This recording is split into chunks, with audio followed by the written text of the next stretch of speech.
नमस्कार दोस्तों। हम राजस्थान की प्राचीन भाषाओं के बारे में अध्ययन कर रहे थे और इस कड़ी में हमने कालीबंगा सभ्यता, आहड़ सभ्यता, गणेश्वर सभ्यता, नगरी सभ्यता, बागौर, रंगमहल और रेड सभ्यताओं का अध्ययन किया। आज की क्लास में हम अध्ययन करेंगे बैराठ या विराटनगर सभ्यता के बारे में।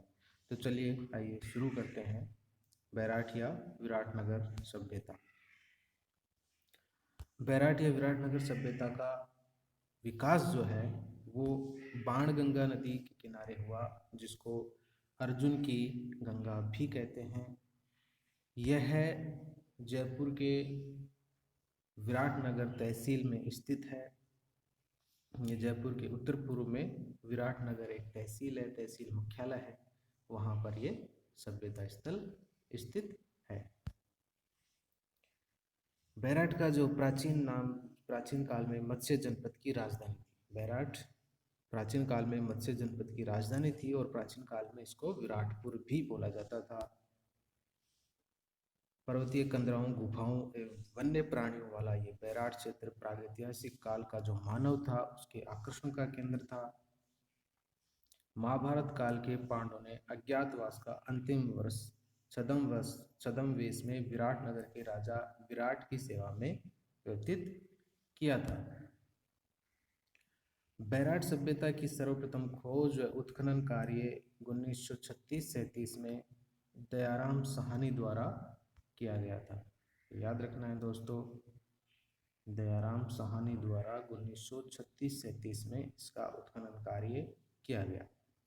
इसके बाद दोबारा बैराठ का उत्खनन 1962 ईस्वी में कैलाश दीक्षित व नील रतन बनर्जी द्वारा किया गया।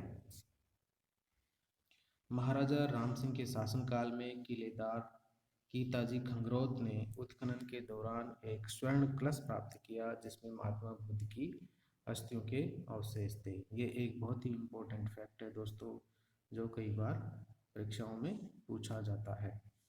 यहाँ से महात्मा बुद्ध की अस्थियों के अवशेष प्राप्त हुए। महाराजा राम सिंह के शासनकाल में यहाँ पर उनके अस्थियों के अवशेष प्राप्त किए गए। इसके बाद आता है बैराठ सभ्यता के महत्वपूर्ण तथ्य। बैराठ से प्रागैतिहासिक काल के अवशेष, मौर्य काल के अवशेष और मध्यकालीन अवशेष मिले हैं। विराटनगर की पहाड़ियों में गणेश डोंगरी, बीजक डोंगरी और भीम डोंगरी पर इस सभ्यता का फैलाव है। दोस्तों यहाँ पर यह जो सभ्यता स्थल है, इसमें 3 डोंगरियाँ हैं, बीजक डोंगरी, गणेश डोंगरी और भीम डोंगरी।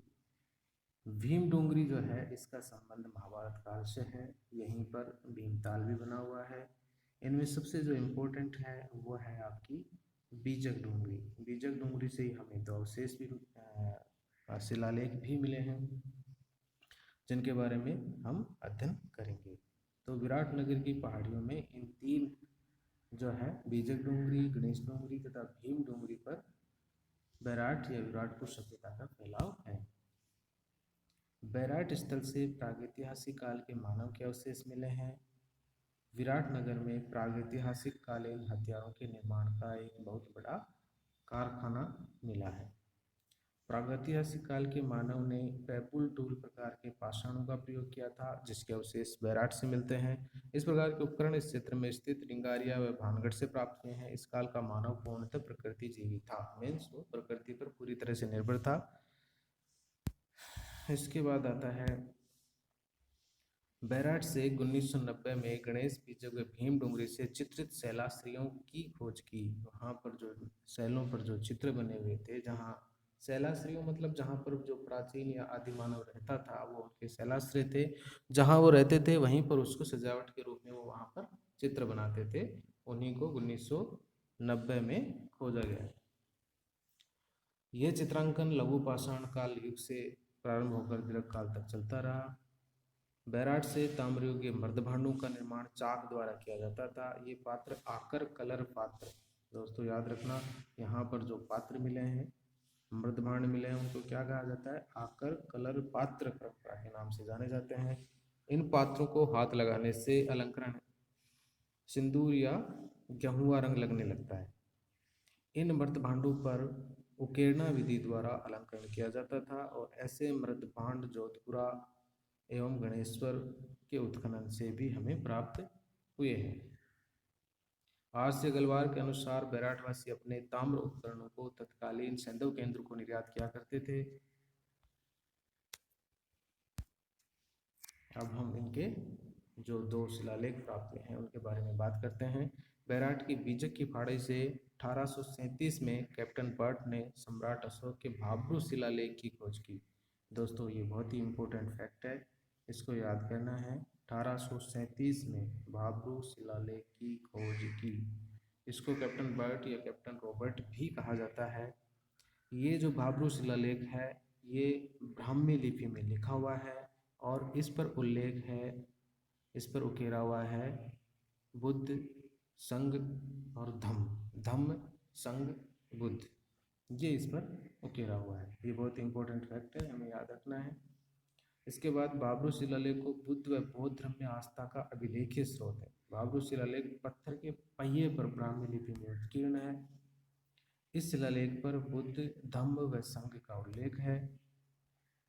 इस शिलालेख द्वारा अशोक द्वारा गौ हत्या पर प्रतिबंध का उल्लेख मिलता है। ये भी बहुत इंपॉर्टेंट फैक्ट है, गौ हत्या पर प्रतिबंध का उल्लेख किस शिलालेख से मिलता है, तो हमें बीजक की पहाड़ी से प्राप्त भाब्रू शिलालेख से ये तथ्य मिलता है।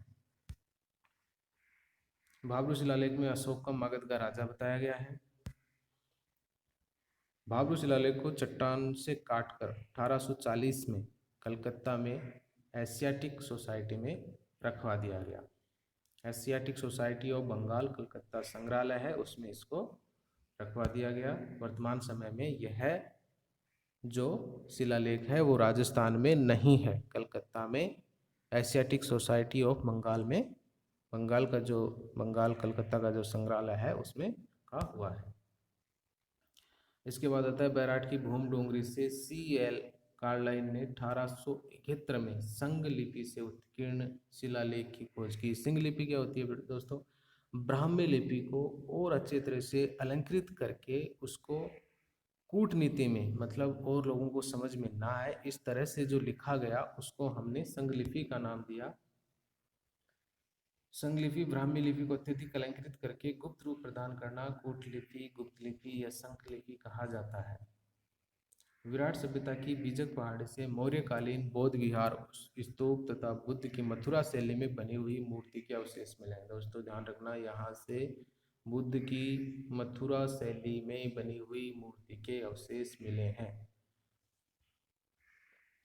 ये बौद्ध विहार भारत में सर्वप्रथम मंदिर के प्राचीनतम अवशेष को दर्शाते हैं। यहाँ पर बौद्ध धर्म से जो रिलेटेड जो ये मिली है वो भारत में प्राचीनतम है। दोस्तों एनसांग जो चीनी यात्री था उसने अपने वृत्तांत में लिखा है कि यहाँ पर जो है एक कुषाण शासक था मिहिर कुल, उसने बहुत से बौद्ध भिक्षुओं का कत्ल करवाया था यहाँ पर, और जो भी बौद्ध धर्म से संबंधित जो यहाँ पर स्तूप या बने हुए थे उनको भी नष्ट करवाया था। बैराट में एक खंडर मिला है जिसमें 67 छोटे कमरे बने हुए हैं। बैराट में 36 मुद्राएं सूती कपड़े में बंधी हुई मिलती हैं, जिसमें 8 पंचमार्क चांदी की मुद्राएं, 28 इंडो ग्रीक हिंदी यूनानी, जिसमें से 16 यूनानी राजा मिनेंड्र की हैं, यूनानी राजा मिनेंड्र की। यहाँ पर सूती कपड़ा हाथ से बुना हुआ मिलता है, ये बहुत ही इम्पोर्टेंट फैक्ट है। यहाँ से सूती कपड़ा हाथ से बना हुआ मिलता है।